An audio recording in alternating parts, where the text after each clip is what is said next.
Welcome to Two Cents of Sunshine. I am Trish Power Scott. We have with us today my beautiful co-host, of course, Lynn, and Jena Burris, our newfound lovely friend, NFL wife, Jena Burris. Welcome. Thank you for being here with us. Thank you so much for having me. I'm so excited. I've been really looking forward to this. I'm like, yes, part 2 of whatever comes up with you amazing ladies. So I'm really happy to be here. Thanks for having me. Oh my gosh, it seems like forever. So we're so happy to have you back, Jen. Part of our fun time together, trying to figure out the world one podcast at a time. So Today, I kind of wanted to talk about, I know your history of this, but I still find it so interesting. And I think it's such an interesting story to share with all the women of the world about being an NFL wife and like what that entailed and all the things. But you also had a really specific experience, I guess, in the NFL world. And I think that it shows, the perseverance and all the things that go with it and the mental game of it all. So I thought we could kind of go down that road a little bit if you don't mind. Yeah, I would love to. I would love to actually, Yeah. because there is a lot, like just on this topic of, I kind of call it like being behind the spotlight or married to the spotlight, where Yeah. like oftentimes as an NFL wife, like you aren't necessarily the one that's like front and center, but you play the supporting role and really keep everything running and like trying to go as smooth as possible so that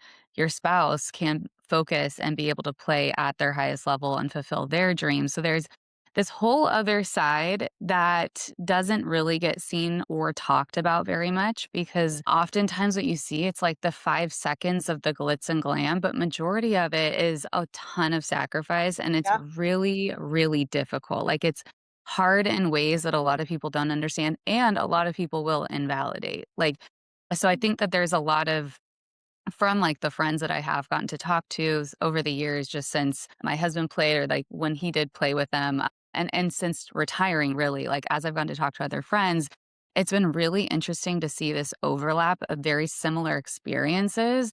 But when you're in it, you kind of don't feel like there's the freedom to share and talk about honestly, like what you actually are going through, because it is very hard just in other ways. And there's a lot of shame, I think, that comes with that. So, Is those that who've like a been social thing? Like if socially people don't accept those answers? Or is it more like you don't want to say things that the NFL won't like? it's not even the NFL, it's, mostly socially because you'll get the backlash, and sometimes it can come from family, it can come from close friends, and it's just this it's crazy, it's like this disguise or a mask where people think what they see is, like, money, like, you can literally there's I don't really know any other profession other than professional sports, or something very visible like that where you can look online how Yeah. much money each person is making, like, Mhm. that's not public for anybody else in majority of their professions, but that is in this sense. So anybody can go on and be like, oh, well, look at this dollar amount.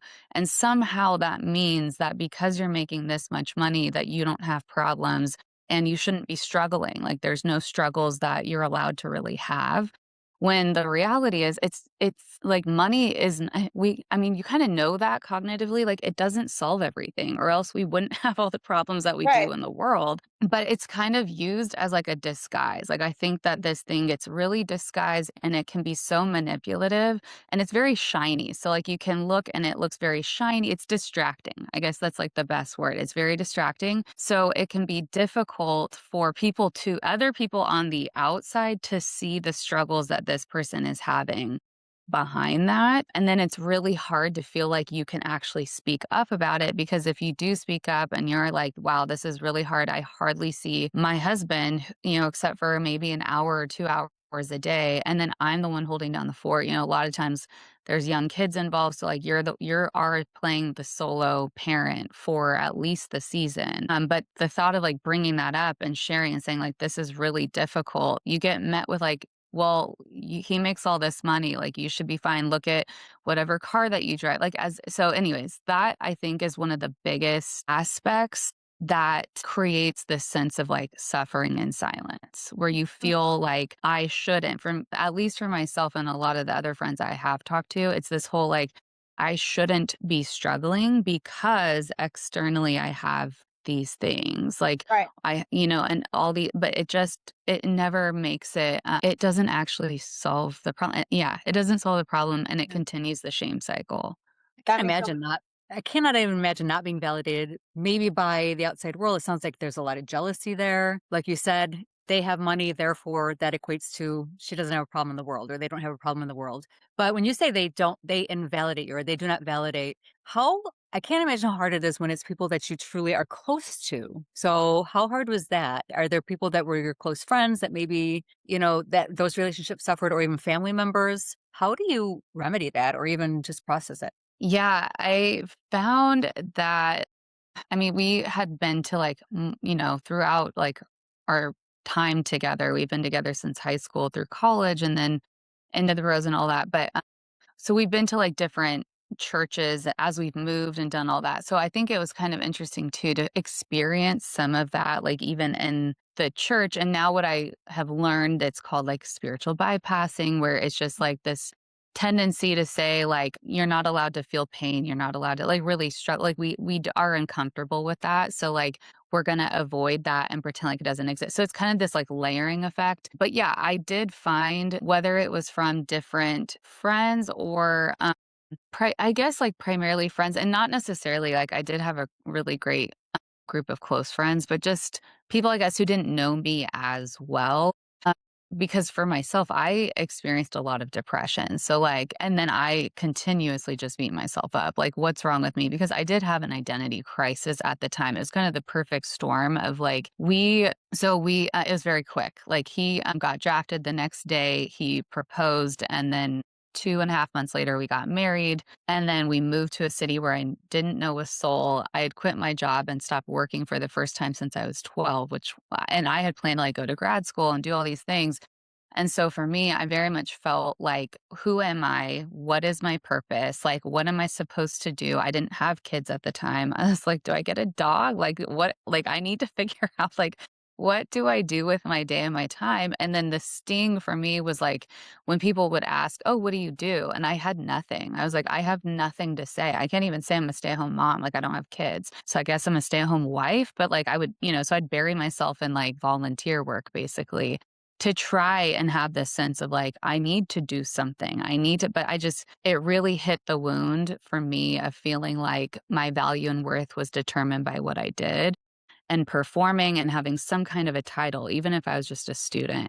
So when I did share, I was very depressed. And when I would share, say like, I feel down, I feel depressed. It was tough because it was like, well, it was this whole like minimizing and then justifying, right? So it's like, well, like either like you shouldn't feel depressed because X, Y, and Z. Like your husband is playing, in the NFL, or like you're getting to live your dreams. You're finally married. You wanted to be married for all this. And like, I'm like, yeah, but it's not helping the fact that I feel what I feel and I'm going through what I am. And there wasn't really the space for me to be able to really process through what I was feeling and what was coming up. All I was doing was just trying to like avoid it. I was trying to like run from it. I had so much anxiety. And then the shame of just like basically like, what is wrong with me? I should be happy. I should feel like all of this stuff. And so then it was just like burying myself, like I said, and volunteering for this, speaking over here, this like I was coaching cheer at the time, which I was fun and enjoyable, but all of that really was being used to try and escape and avoid what I was going through. Because if you really think about it too, like having your own goals and having your own successes is so having a goal and actually chasing it is like what makes life so exciting, right? Like when you just get up and Yes. you're doing the same things over and over, like Groundhog's Day, it's literally the definition of insanity. And so when you're just getting up and you're not thriving, you're not living, you're surviving at that point. And Yes. I think that for people, the problem is that for people on the outside of you, they're saying, well, what do you mean? I have to get up every day and go to work and sacrifice in a job I hate and not to make enough money to get by. Well, you get to have all those things. Yeah, maybe that's true in that bucket. But then there's another bucket over here where you're getting up every day and you're going to work and you're feeling that you're contributing to your family and succeeding in some way. And my bucket over here is completely empty. So maybe this one's overflowing, but there's a huge part of me missing. And Yes. everybody gets it from different things. Like I could never work another day in my life at this point because I've achieved and I've succeeded the things I've wanted to do and I would be okay. But if you told me that I couldn't work out and I couldn't validate myself by hitting these fitness goals, that would ruin my soul, right? Like it's so Yes. dumb. It doesn't earn me anything. maybe a little pat on the back from myself, but that's how I get my internal validation. And unless you can do that, you're not going to feel happiness. And it's crazy that I understand both sides of this coin. I really do. Because for someone that's struggling, it's so easy to say and pinpoint, but you can't Yeah. understand unless you walk in someone's shoes how hard, difficult that could be, you know? Yeah, exactly. And I think that's part of like this process since coming out of that. And I've dove into a ton of deep work, like a lot of Yeah. therapeutic, tons, like years of that. So getting to understand what really makes us human, Yeah. like this human aspect. And to your point of like what actually helps us not just survive, but thrive. Like, how do we flourish? And like, what are these components? Because it's far beyond like literally your basic needs of food, water, shelter, clothing. Like, literally, prisoners get that. Like, they have those basic needs, but that's not what helps us as human beings come alive and feel like us or feel like really become more of who God made us to be. So I had to really understand like yeah, it's important to pay attention to these emotions coming up and deal with like this feeling of like worthlessness because I wasn't producing or performing or doing some kind of a job. Like what wound, like that's a wound that needs to be tended to, that needs to be cared for. Like, and where did this come from? What are the beliefs around that? Because this is just bleeding into all these other areas, you know? When you talk about the depression and the anxiety and the level of that, and then the shame, that follows or is included in that. And you're trying to function and probably present, Yeah. in a different way to the world publicly because you're on this public platform with your husband. How did that affect your marriage? I mean, and or did it make it strong? Because a lot of times when we have these really deep problems, it will make our bond stronger. But I'm thinking to myself, I'm thinking, I can't imagine what you're going through and how isolated you had to have felt. And then I can't imagine your husband having to go play football and to be on his best. How did that affect or make your relationship stronger Yeah. or How long were you together at this point, and how old were you at this point? Yeah, well, that's the other big factors too, is because we had just gotten married, we had been dating for 7 years, and Oh, a then long we time. were 23 and 24. So we also now I know, like, didn't have fully developed brains, Right. yeah, so that's another 25. But those are your developmental years where you grow as a person. Like those are Yeah. prime years of I'm going to go to college, I'm going to learn, I'm going to succeed, I'm Yes. going to do this, I'm going to check off those boxes, I'm going to get married, I'm going to buy a house, I'm going to get a degree, I'm going to become this. And so you Yeah. missed a big box by not getting to become something for yourself. Yeah, and because I knew at the time, like, I wanted to go to grad school, so I knew that before I graduated my undergrad, and so that was also, like, I knew I had this dream for myself, but at that time, like, it was also to be put on hold, where I then was in the position of supporting him, and this Mm, was before we had the explosion of all these online schools, especially particularly ones that are accredited, which is important because I wanted to get my degree in marriage and family therapy. yeah. And so when I was looking at the brick and mortar schools, I knew because of the nature of the NFL, where you literally, this is what the other part I don't think people understand is contracts don't mean anything. Like other sports, they actually do, but they don't in football. So like it's like a pinky promise. Like you sign a contract one day, the next day they could let you go. And then what again, I didn't understand until we were living this. And a lot of people don't understand is when they let you go, you don't know, like you're gone from that city. You'll be gone from that city. You're going to be somewhere else, likely in another state. So you don't know the next time you'll get to see that group of people there. There's so much unpredictability constantly. If they have even bad practices, you're like, I just hope that they keep him on the roster. I hope they don't cut him tomorrow. Like if they have a bad game, I hope that he has a good enough practice the next day to be able to stay on the team. So there's just so much uncertainty. So when I was looking at brick and mortar schools, I also knew like I want to finish this thing. I don't want to start it and not be able to finish it. So I don't know how long we're actually going to be here. So it made it really hard to pursue this dream of mine at the same time that he was pursuing his. So all of that, it was just like and then you get thrown into I was in a new role as a wife. Like just being a wife, like getting married, that is a whole new role that you're figuring out like how do we do this? Let alone then at the same time being thrown into the NFL figuring out like, who am I without these things? What do I do with this dream that's also on hold? How do I support him and still support myself? Like, I have no idea how to do this. I Yeah. don't know. And it's hard to find guides at the same time, like other people who really have gone ahead of you and are, willing to share this kind of stuff. But yeah, even Lynn, like to your question earlier, in our marriage, I feel really grateful that he has been very supportive. And early on, it's just kind of funny, like thinking about this, so there's this one day, like it had been, I don't know, it was like the night before he's about to go leave for an away game. And that I had been completely overcommitted, like in these ridiculous, community service, volunteer work that I was doing, overcommitted to the point where I was like, okay, the laundry's not done. We have no groceries for me to make dinner before he leaves, like nothing. And here, like, this is kind of my primary job at this point. So, like, what I had so much shame, and I came to him and I was just in tears. And I was like, I'm so sorry. Like, I feel like I'm a failure. I have just failed. Like, I haven't been able to get any of the stuff done. And he gives me a huge hug. He's like, hey, this is not a house of performance. This is a house of love and grace. And I just broke down in tears because I was like, I actually have not heard that before. And this is really coming from me. Like, I'm putting this pressure on myself. I'm the one who has these narratives belong to me. And so it really was helpful for him to be supportive of me. But I also found that it was difficult. So like I don't even know really how to answer it other than it was kind of both. Like it was both, and like it helped our marriage and it was still hard because I was struggling so much and then he was struggling in his own ways.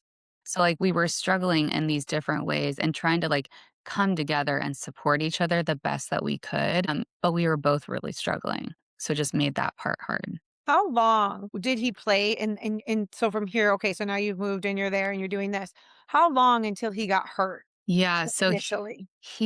well, okay, so he had surgery. His whole, yeah, process of and he Yeah, had surgery, which were like after his rookie year, and then it just his knee was never the same. right. So that following year, he was put on injury reserve. He was out for like 10 games, I think it was, and then played the last of the season. And then the following year, he was just injured the whole time. So like he played injured. So it was a lot. Like, and that's also part of the behind the scenes stuff that like Right. people don't see is like the spouse, like they are the again, the supporting role of like being the one in the middle of the night, like, trying to help their spouse to the best that they can heal or Yeah. support them in these ways. So, like literally stacking his knee like sky high with a bunch of pillows. And then in the middle of the, he'd attach this like ARP wave machine thing to him to like help his Mhm. knee. It's kind of like a stem unit or whatever. But like Yeah, in to the middle of the stimulate night, into the muscles. yeah.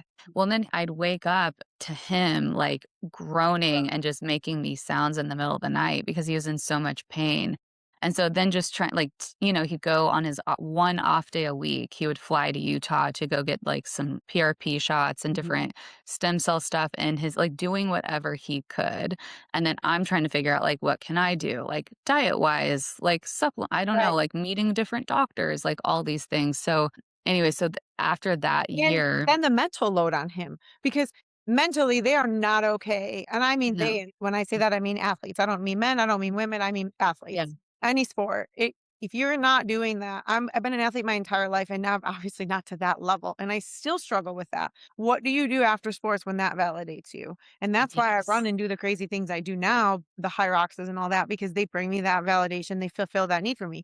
But when Mhm. you're at such a high level, how could anything ever compare to that again? So now you've done it, you've Exactly. made it, and what's he supposed to do with Yeah. that? He doesn't know if he's gonna recover, he doesn't know if so, I mean, of course he'd be miserable or unhappy or struggling on his own. Now you're struggling, Yeah. now he's struggling. You're in a city, Mhm. you don't know anybody, you know? That's Yes, it is, and it was crazy too. It's like just like it's a lack of support, but now that I can see there's certain aspects I can see, I'm like, but it's not like the support wasn't there necessarily. yeah, It was very hard to speak up about it. So like even I was in a women's Bible study at the time with other players' wives on the team. And when it would come time for like prayer requests, I remember it was constant like, "Oh, can you pray for my husband? He's really struggling with this, like with injury related stuff." yeah. And they're talking about their mental state. And I was like, "Oh."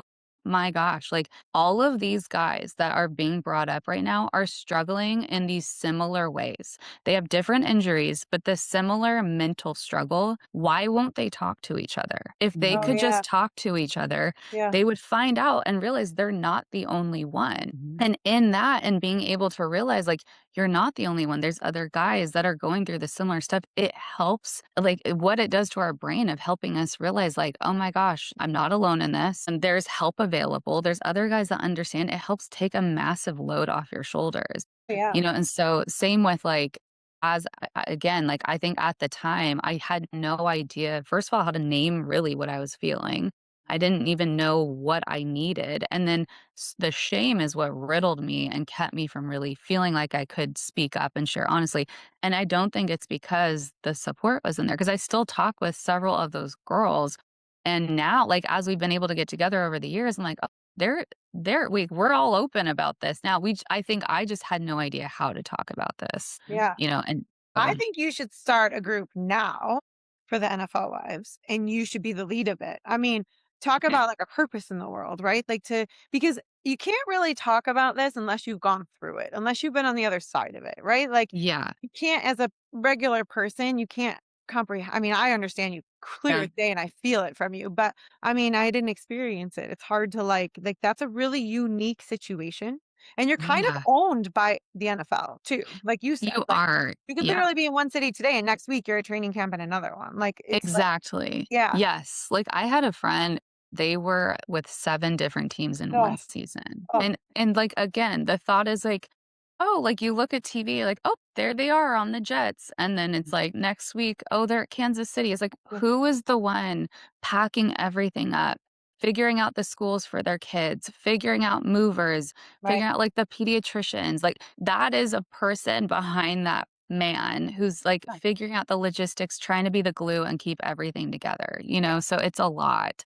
But yeah, to your point, like, yeah, it's just I desperately needed this, and, and I again, like, I just yeah, I needed this, and this is a part of, I feel like, the redemption of finally being able to put words to these experiences, and just for, anyone that does hear this, whether they experience the same thing or not, or if it's in some other capacity. It's just like, yeah, hard is hard, and when you're in a situation like that, you just experience some of that invalidation or these, like, justification, like, "You have X, Y, and Z." It's like, no, we need more spaces for people to be able to just share honestly what they're actually going right. through without the judgment, Yeah. without advice giving, without any of that, and just being like, "I'm so sorry you're going through that." Like, that's what I needed.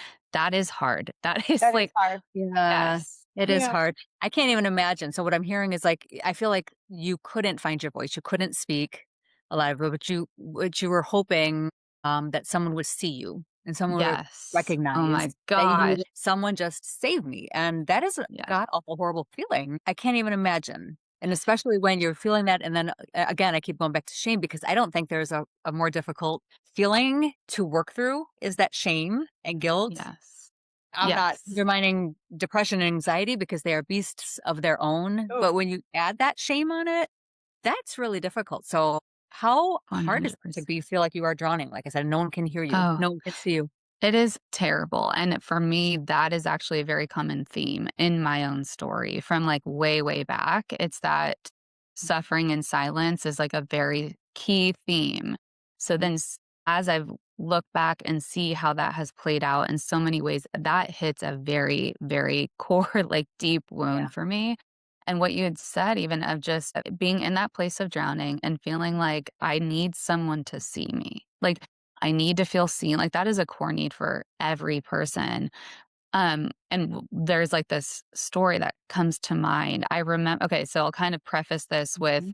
the common typical experience as an NFL wife and kind of, again, being married to somebody in the spotlight where you're behind the spotlight, you're not in front of it, is, like, so many times, whether you're at a restaurant or a grocery store, oftentimes a fan will come in, but they'll be like, "Oh my gosh," to your husband, like, "Hey, oh, you're so and so," like, "Oh, you play for this team," so, like, I had this situation where in the grocery store, and this guy comes up, "Hey, you're Miles Burris. Can I get a picture with you?" And then I get handed the phone. So I'm like, okay. And then they're just continuing their conversation like this and then grab the phone from me, but no eye contact. Now, hello, And how are you? Right? yes, so it's Human being. literally was yeah, I was like, "Okay, so I guess I'm not really a person here. I'm literally just meant Yeah. to, like, take Yeah. your picture." Um, But that was I common. Like, that yeah. happened a lot, and so for somebody already struggling to feel like I don't know who I am, I don't know really my role,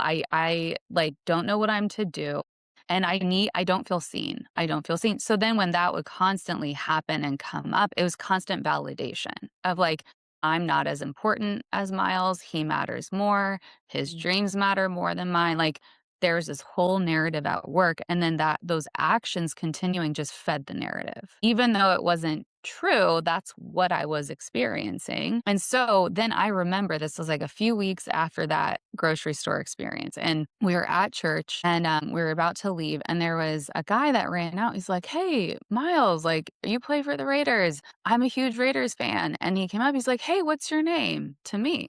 I was like, Oh, "What? You're Alrighty. asking my name?" And so I told him, I was like, "Oh, I'm Jenna." He's like, "Oh, are you Miles' wife?" I was like, "Yeah." I was like, and he starts talking to me. I was like, my gosh, that was one of the first times I did feel seen in that kind of a situation where it was, it's funny, it's like by a fan, but I was like, wow, like just the stark contrast of that experience compared to the typical one that I was used to, where it did something like that really did help shift something in me as like, I was trying to figure out like, what do I do with this?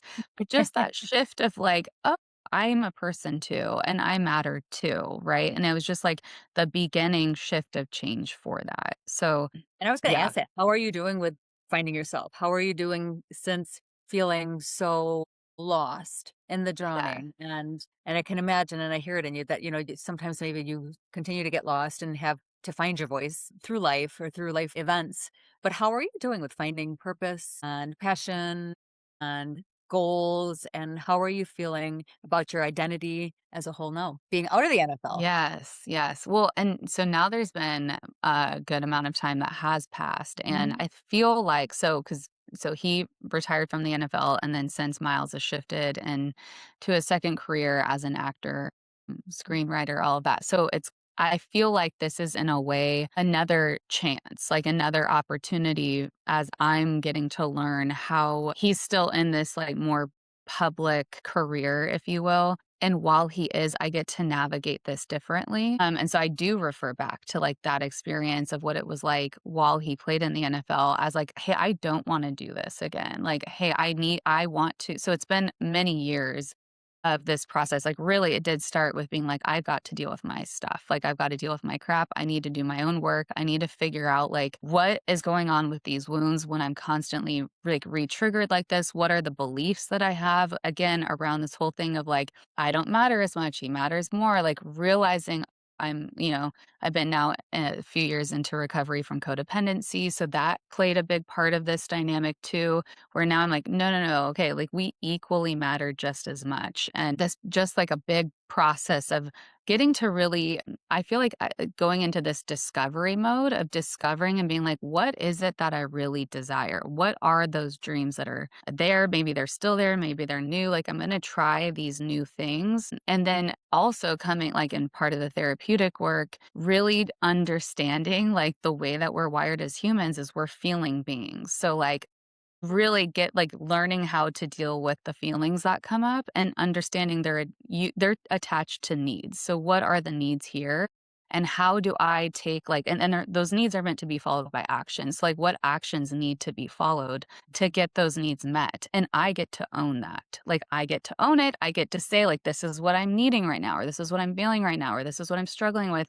And then I have been a lot more intentional to find other spaces, like whether it's been group therapy or in particular, like I have enlisted like the troops, if you will, of just a few close friends of mine where I'm like, hey, I want to practice honestly sharing how I'm doing, like telling you honestly whatever I'm feeling this day, whatever I'm actually going through without feeling like I need to filter that. So like I've actually made that a very regular almost daily practice where I will voice memo a friend, Mhm. text somebody, like, so I can practice that. So that has been tremendously helpful in the process of just like reclaiming who I am.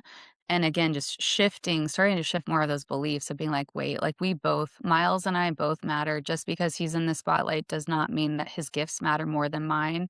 Like we matter the same. And how can we really help each other out, support each other, complement each other in these ways and pursuing the things that are important to us, you know? So, Such yeah. a valid point. I love how you say that, and I don't know if it helped with anxiety, depression. I'm hoping that it did just to find your voice and to speak it. But I think that so many people, especially women, don't want to burden, if you will, others by Yes. saying exactly how we feel. So then again, we feel lost. We feel, again, we're drowning. But it almost feels like a burden to say, I really am suffering. I really am. Yes. I really feel this way. Instead, we put that mask on. We're like, it's okay. I'm good. And you're not, and you're suffering. So I love that you're doing that. I can't even be more dramatic than I just was there. I love that you're I doing that love it. because it does just get the words out. I think Yes. is such a relief and a release of the emotions and the feelings again that I love that you portrayed that we are so built from, and we are built of all these big emotions and feelings, and I think that that is half the battle is just saying, no, this is how I feel, or accepting help. If Yes. going through a really people would want to bring dinners to me, and I'm like, "No, no, it's okay." And I'm like, "I can't cook for my little kids," and I'll never forget the one time just accepting a meal, how relieved I felt. I'm like, "This is like amazing. Why am I not taking the And help when people someone want has to help offered?" you. They They want to want Yeah. help to do you. that and be there. They're doing it because it makes them feel better about your situation, that they wanna do something for you and they feel helpless, and this is what I can do. So, you're making them feel better in the process by accepting the meal. So Like, true. yeah, Didn't realize it because again, yeah, you feel like I'm yeah, not going to my burden's not gonna be their burden, right. but it's Yeah. not. You're right, It's not. Trish. It's like, Also, don't you think that you said this just like clicked to me. You said, I really had to sit down and think about what are my goals. Don't you think I think that especially as a 23-year-old or even a 42-year-old, right? Like I think that that's something I struggle with all the time. What do I want? Okay, so I'm sitting here today and I tell my husband this all the time. You guys both know Donovan very well. yep. I tell Donovan all the time, you have to enjoy the journey because we have all these goals and all these things that we're doing and we're working on, but they're not moving fast enough. But you have to enjoy the journey because when you get to that top of that hill, there's no one up there anyways. What? Mhm. So I've done that a few times, right? Like I've done the things that I said I was going to do and I've achieved them. Now what? Like it's Yeah. I'm kind of in a now what position. Like I've owned the big company and I had the big real estate firm and I had a ton of agents and we did it and we thrived and I was exhausted and I was so tired and I had all these little kids and now I have a smaller company and it runs really well and it fits me, it suits me and I'm happy about it. But now what? Like, I think just listen to your listen, Mhm. and because yeah, we have passions, whether it's something, yeah, like it is volunteering, whether it is growing your right, real estate business, whether it is continued that journey of self-care and right, with, your athleticism and right. your goals with that. But I think that it is so important, and goals don't have to be these big, shiny things No. that we are trying to reach. I think that's I a think, great point. I think that that's part of it, right? Like you want this like big ticket something, right? Like yeah, I'm going to do this and it's huge and it's going to take a really long time. I'm telling you, I literally could not work another day in my life and I'd be like, we're good yeah. Oh, because yeah. I've done so much for so long and I chased them for so long that, and it's hard and you work a ton of hours and I worked 2 jobs for 10 years to get there. Like I'm done with that. We're good. I showed myself I can do it. Let's move on. Like Yeah. I could lay on a beach all day.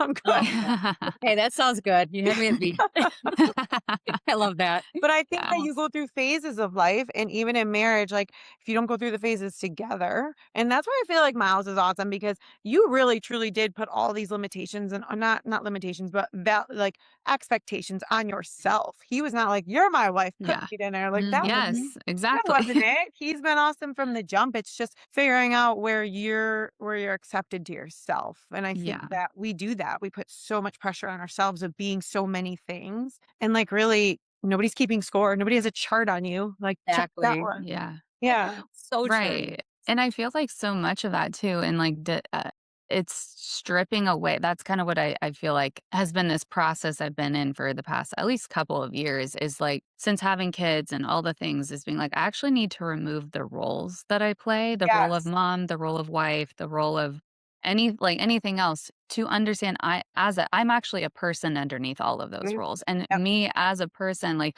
there's so much, I have a almost 4-year-old, a 6-year-old. So a lot, I feel like there's been early motherhood, so much is demanded and required of you that it's this sense of like being buried. And Oh, I yeah. described it like I'm removing the rubble a piece of at a Mm, time, trying to mm, like rediscover who I am because I mhm. know she's in there. I'm like, she's Yeah, still there. yeah, She's just had a ton of stuff like happen or many like things put on her that now I get to remove the rubble and I get to reclaim who she actually is. But in the process, because I think for me, I've wanted to have a sense of certainty, if you will, because I've experienced a ton of uncertainty.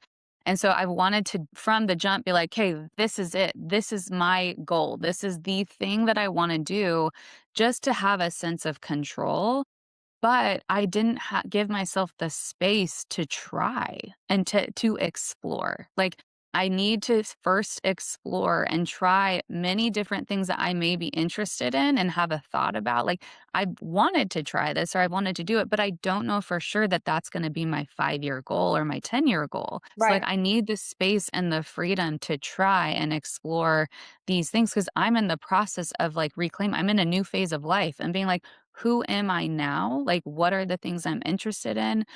And then the same goes for this is something I feel like really passionate about too with what the guys go through. So like any professional athlete, I mean, again, like majority of them knew from a very early age. So Miles in this situation from 10 years old, that was the day he was like, I want to play in the NFL. So 10 years old and then he was done in his late 20s, I believe. So however long that was, like, 20, almost 30 years, basically. So almost 3 decades. He was like, this is my goal. This is what I want to do. And then all growing up, they get defined by part of like this Yeah, shaping of their yeah. identity from other people as like, oh, Miles, the football player, Mhm. Miles, the football player, like the football player, blah, blah, blah, blah. It's like that then becomes like who they think that they are. Yep. And the struggle, it's very sad because the post-retirement, there's a statistic that has come out, it's been out for a while. They did research on this. So 80% of guys after they retire from the NFL within 5 years of retiring, that is it, 5 years, 80% will end up divorced, bankrupt, addicted to drugs, in Oh, prison, wow. or commit suicide. Oh, The wow. statistics are so sad. 80 so it is staggering and very significant, and so much of that is deeply tied to this whole identity piece and a falling apart of, like, "Who am I now with this gone?" And so something Miles and I've talked about is, like, this reshaping and reframing of, like, when you're done, like, that was one of your many gifts that you were given. Like, God gave you this gift. You took years to develop that gift. But there are so many more gifts that each person does have. We just need to cultivate it, or we need to, again, discover, explore what that is. Like Miles, I can't even tell you like how much panic I had when he was playing and people were like, "What are you gonna do when football's over?" He's like, "I don't know. I don't have a plan B." I was like, "Panic, panic, panic. Like, what do you mean? Like this is gonna come to Yeah, an end at some point. Like, what yeah. do you mean?" But he had this like inclination. He's like, I think I want to try acting, but he didn't know for sure. He's like, I'm not going to go all in until after football's over and I've given it its fair shot. So then that was this like hunch he had, but he didn't know for sure. So like we didn't tell anybody that that was going to be his next career until he had several months. Like he even had started like in college with acting classes he didn't tell people about. So it was a while of just discovering this, but like that's the thing I want to communicate to my kids is like, and I need to remind myself and I want to remind Miles, like at each stage of our life, like there are going to be other gifts we have that we have no idea about now. Like we may not know what those are now, but they are there. We just aren't in the stage or phase to be able to recognize them or cultivate them before the rest of our lives. It really can be this like rediscovering and cultivating the gifts that we have. And we get to continue to move on to the next dream and the next dream and the next dream. Like there's not a limit just There's because no limit. football's over, I love that. Yeah. Such a great perspective and so true. Whether it be the NFL, whether it be, in realty, whether it be in therapy, no matter what it is, Yes. I mean, and I think that a lot of times, and I know we have to, I know that we could talk forever. We are going to talk. We are going to have Jenna back on regularly if she will come back for sure. We want to talk and still dig deeper into your life and what you have been through and how you have pulled yourself out. But I can't even imagine the struggles for both of you. And I love so much that you have given us your time and your truth and to share your journey with us. What a gift. And Trish, I'll let you Yeah, and thank you if so you'd much like. for being here. That is I mean, I have 8,000 more questions. I know. I wanna go on and on. I do. I know. But, we are gonna reconvene at a later date, and we'll revisit everything. Just thank you so much for being here with us today and giving us a little insight into your life. Yeah, Thank thank you you so for much. having me. I so Pleasure. appreciate it. Thank Our you. pleasure. Thanks so much, and we'll see you soon on Two Cents of Sunshine. Thank you for being with us. Thank you.